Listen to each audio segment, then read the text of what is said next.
Hello मित्रों, स्वागत है आपका मेरे YouTube चैनल raghavsir.com में। आज हम कक्षा 10th विषय विज्ञान के अध्याय 5 तत्वों का आवर्त वर्गीकरण के महत्वपूर्ण ज्ञान आधारित प्रश्न को समझेंगे।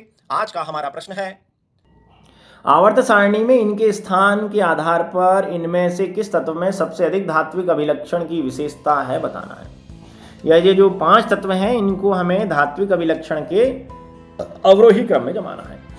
धात्विक अभिलक्षण अर्थात धात्विक गुण क्या होता है। धात्विक गुण पहले तो वो पता होना चाहिए कि धात्विक गुण होता क्या है।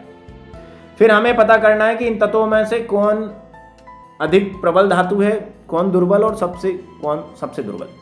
तो हमें उनके घटते क्रम में जमाना है। पहले प्रबल धातु, फिर जैसे जैसे धात्विक गुण कम होता जाएगा उन्हें लिखना है। तो पहले देखें धात्विक गुण होता क्या है। तो ध्यान दीजिए, इलेक्ट्रॉन त्याग करके आबंध बनाने की प्रवृत्ति विद्युत धनात्मकता कहलाती है। अगर कोई तत्व इलेक्ट्रॉन त्याग रहा है, इलेक्ट्रॉन देकर किसी अन्य तत्व से जुड़ रहा है, तो उस तत्व को हम विद्युत धनात्मक प्रकृति वाला तत्व कहेंगे। अर्थात इलेक्ट्रॉन का त्यागना विद्युत धनात्मकता कहलाता है। और सभी धातुएं, पहले भी हमने पढ़ा है, सभी धातुएं विद्युत धनात्मक प्रकृति की होती हैं क्योंकि इलेक्ट्रॉन त्याग कर धन आयन बनाती हैं। ये तो हमें पता चल गया कि जो इलेक्ट्रॉन देगा वो धात्विक अभिलक्षण दिखाएगा। अब धात्विक अभिलक्षण आवर्त सारणी में कैसे बढ़ता और घटता है। तो अगर हम किसी समूह है ना ऊर्ध्वाधर कालम, अगर हम किसी समूह में ऊपर से नीचे की ओर जाते हैं तो तत्वों की विद्युत धनात्मकता अर्थात इलेक्ट्रॉन देने की प्रवृत्ति बढ़ती है। क्यों बढ़ती है? क्योंकि समूह में ऊपर से नीचे जाने पर परमाणु में कोष या कक्षाओं की संख्या बढ़ती है, जिससे अंतिम कक्षा का इलेक्ट्रॉन नाभिक से दूर होता चला जाता है, जिसे निकालना आसान होता है।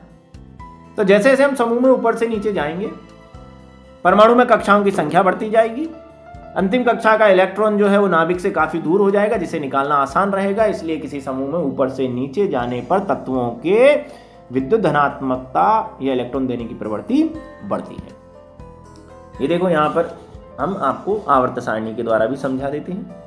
आप किसी भी आवर्त में ऊपर से नीचे जाएं, चलो ये ले लो, पहले ही समूह ले लो, पहले ही समूह ले लिया, समूह या वर्ग है ना, ऊर्ध्वाधर कॉलम। किसी भी समूह में ऊपर से नीचे जाएं तो देखो, नीचे जैसे जाएंगे कक्षाओं की संख्या बढ़ेगी ना। यहाँ पर एक ही कक्षा है नाभिक के बाहर, यहाँ पर नाभिक के बाहर 2 कक्षाएं हो गई, सोडियम में नाभिक के बाहर 3 कक्षाएं हो गई, और पोटेशियम में नाभिक के बाहर 4 कक्षाएं हो गई।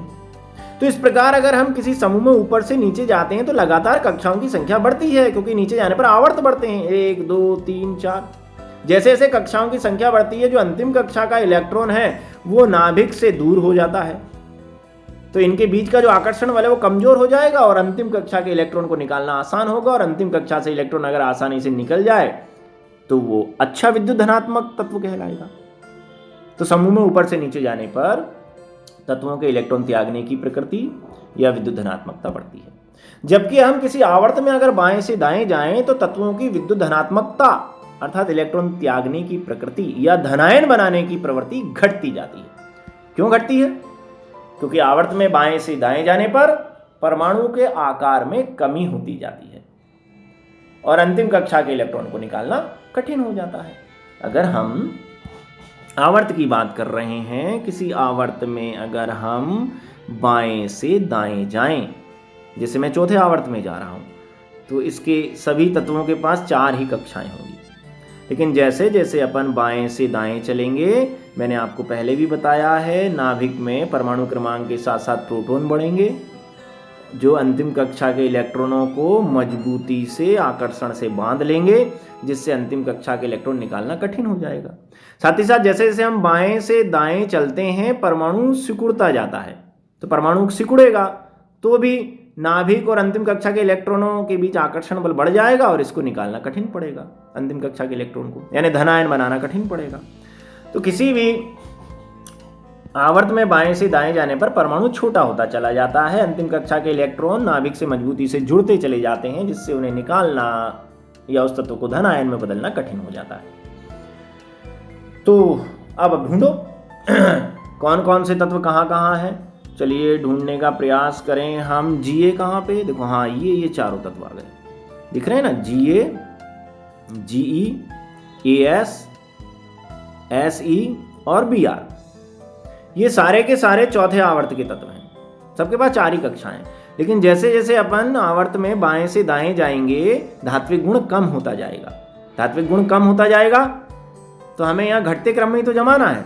तो सबसे ज़्यादा धात्विक गुण किस में मिलेगा, आपके Ga में मिलेगा। उससे कम धात्विक गुण Ge में, उससे कम धात्विक गुण A में, क्योंकि जैसे जैसे हम आवर्त में बाएं से दाएं जाएंगे इलेक्ट्रॉन त्यागने की प्रवृत्ति कम होती जाएगी, तो धात्विक गुण कम होता जाएगा। तो अवरोही क्रम हमें जमाना है, घटता क्रम। तो हम अपने इन तत्वों को घटते क्रम में जमा लेते हैं। ये हमारे सामने उत्तर आ गया। ये सभी चौथे आवर्त के तत्व हैं। आवर्त में बाएं से दाएं चलने पर धात्विक गुण घटता है। ये हमने बता दिया कि सबसे अधिक धात्विक अभिलक्षण दिखाने वाली जो तत्व है वो Ga है, गैलियम। उम्मीद है ये वीडियो आपको पसंद आया होगा। इसे अधिक से अधिक लाइक एवं शेयर कीजिए तथा ऐसे अन्य शिक्षास्पद वीडियो को देखने के लिए मेरे चैनल को सब्सक्राइब कीजिए। बहुत बहुत धन्यवाद।